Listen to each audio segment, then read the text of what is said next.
No, not do that. see, Pracha, there are two questions in my mind now from what you're saying. What is your, on one hand, you have a campaign which is batting for the ballot papers and you're against EVM. And second, it seems that, you have an angst within your mind against the manner in which the Congress leadership is functioning. Now, I want you to speak about that angst. What is your angst that, the Congress hasn't consulted you enough? Are you frustrated with the fact that Congress hasn't given you the kind of weight which it should have given? That's a very good question. I really respect you for that. I really respect you for that. And you must ask this question. That is how you are, Neelu, that you are. Good question. Yes, I am very, very angry, not just with the Congress party, but with the opposition parties. Yes, I'm very, very angry. Not just the word you've used, and to be a very soft word.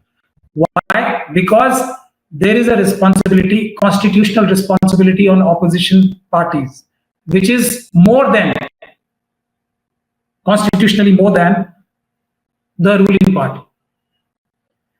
That duty the opposition party is not shouldering. That's my reason for anger.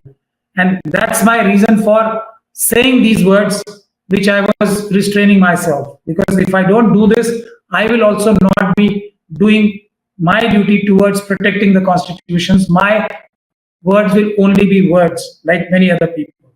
That is my anger, not angst, against Congress party and its leaders. Nothing else. If Mr. Jairam Ramesh comes with me, because I have already announced a protest, if Mr. Jairam Ramesh and the so-called sleeper cells, which I have identified a few, come with me in the protest, and we face the lathis and bullets of the police, who will definitely want to crush our movement against the EVM, then I would have no grievance against him. I will even say sorry. So that's my anger, and that's my fight with them, which is limited to that. I don't meet. No, but Jairam Ramesh calls you. If Jairam Ramesh calls you today, that okay, Pracha, you come down, have a meeting with me, and we'll go ahead with an agenda. So you're okay with that then? I am very happy, and I don't want any post in Congress party. I don't want anything from Congress party, for that matter, from any party. The only thing I want is, there is a idea. There is a group called RSS and BJP. They are working day in and day out to destroy the constitution, to destroy our country. Anybody who I feel or who is wanting to stop that, I will walk extra miles to be of any use to anyone who is genuinely doing it. And I don't get fooled very easily. I was not fooled by Mr. Yogendra Yadav also. You can interview Mr. Devas, but I was not exposing him so much. Ultimately, Mr. Devas, I am also realized after that article, I was also telling the world indirectly that none of the lawyers, when this EVM case was being argued it properly. I was telling the world that the moment you say we don't have any doubt on the integrity of Election Commission, you have lost the case. I was saying all this. So I don't get fooled very easily. So if somebody wants to deceive me, it will be a tough job.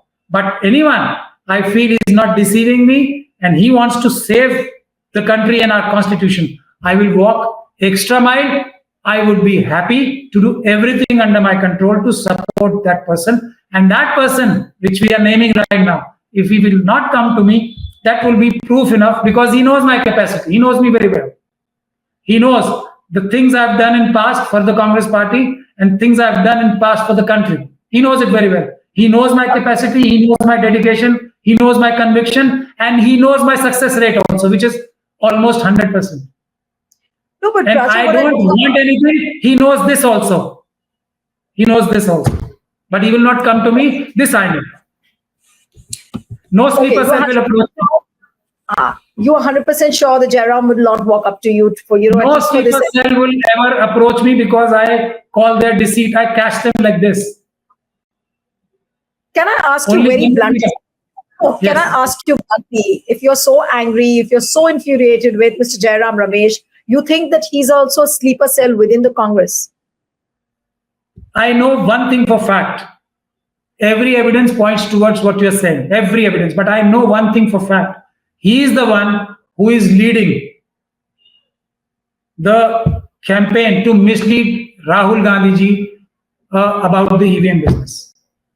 Rahul Gandhi, How's as far it? as my information goes, and my What? information is never in air. He's not never in thin air. He is definitely against EVM. He is definitely for paper ballot. Mr. Jairam Ramesh is leading that campaign to dissuade him from taking a very strong step in that direction of bringing back the ballot paper. That's a confirmed news I have.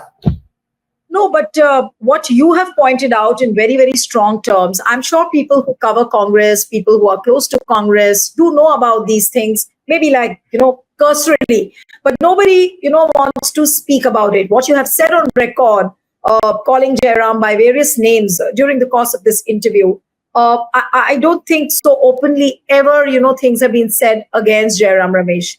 And because you've taken names, you've called him by names, and you've said many things, that is why I'm wanting to ask you one question. That if you are That's pointing me. out Mehmood Pracha, enjoy.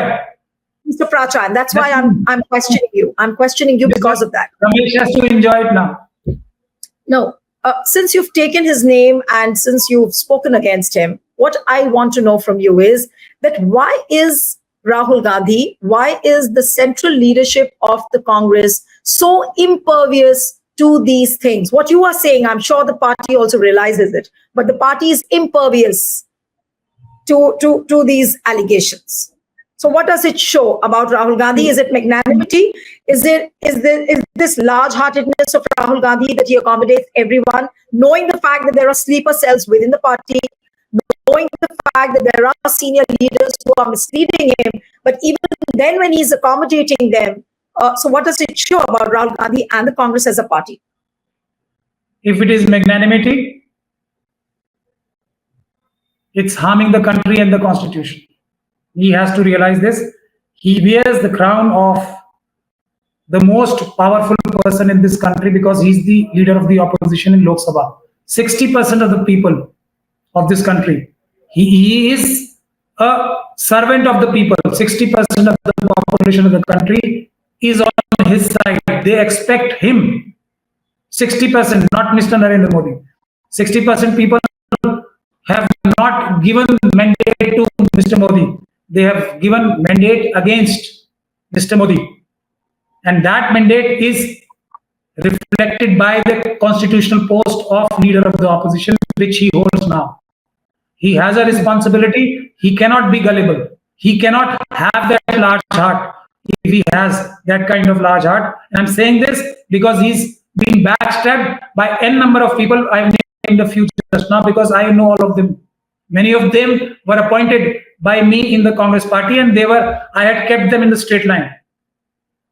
So he needs people who will contain such elements, who will ditching Rahul Gandhi is a very small thing. No, but They ditched the constitution of India by joining BJP. These friends of Rahul Gandhi. Pracha, for the last Rahul Gandhi is not so important, our country is. So that's what I am saying. He cannot be now complacent. He cannot afford to.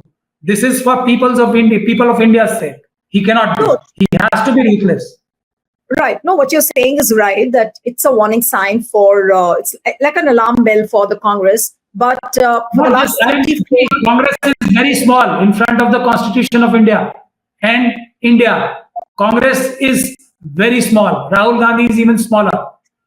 But responsibility, number one responsibility is his to protect the country because he's leader of the opposition, and I think he will fail in his duty if he doesn't live up to the opposition. So are you pointing out at the fact that if Rahul Gandhi is failing, despite all the hard work and the labor he's putting in, it's leaders like JR or Jairam Ramesh, as he's known as, are responsible for failing Rahul Gandhi? That is most definitely so. There is no absolute doubt in my mind. They have all failed. Not just Rahul Gandhi, but his mission of saving the constitution. if that is the mission. I'm No, but 100% that is sure of not. that, because these people are sitting in their comfort zone. Anybody who sits in the comfort zone now, walking behind Rahul Gandhi, is not coming out of the comfort zone. That's the power play. You want to show that you are the one who's guiding him. I don't think he needs guidance from the likes of Mr. Jairam Ramesh.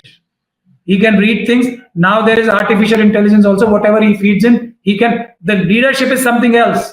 To break what he has done, and I respect him the most for this. He has broken traditional lines when he says that I will protect the constitution.